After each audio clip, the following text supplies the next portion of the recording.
Yeah, Jay, no surprise with all your talk there that the BCS picture really isn't very clear. From USC to West Virginia, the one-loss clubs still have hope, and that includes Arkansas, 7th in the new BCS standings thanks to a weekend win combined with a few other upsets. And joining us now is Arkansas head coach Houston Nutt.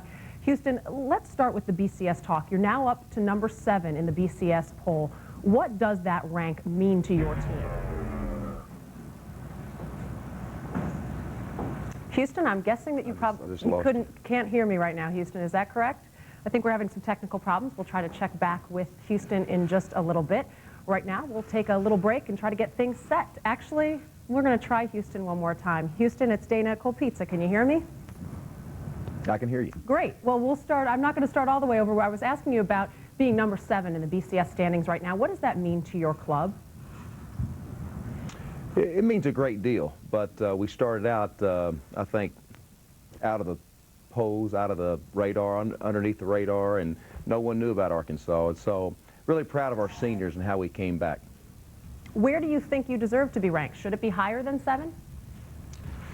You know, we've had this theme song, hey, just keep winning. Just take one game at a time, and that's the theme song we're going to stick with. We got a tough game this week. It's been working for you so far. If you look back to that loss, it was against USC. If you could go back to that game, what would you do differently?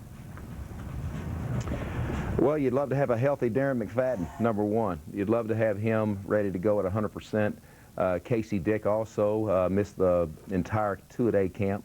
So I just think health, and plus we gave them 5 turnovers, and not taking anything away from USC, a very good football team, but when you turn the ball over 5 times and they have an average of 28 to 30 yards to score, you're not going to beat very many people. You obviously can't go back and relive that game, so what do you have to do to be in that BCS title game? Well, I think it's just real simple. You take one game at a time, and it starts this week, and we have a tough opponent. We got to go to Starkville, Mississippi, and play Mississippi State, and it's very, very important. And take one game at a time, and that's what this team has been doing, and I've just been really proud of them, and that's the focus that we have to have. We were just talking with Len Robbins from the New York Post about the BCS standings. Right now, Rutgers is still undefeated, Boise State, 2 teams that could be in that national title picture, but if it's a one-loss team that goes for the national title instead of an undefeated club, what does that say about the whole BCS picture?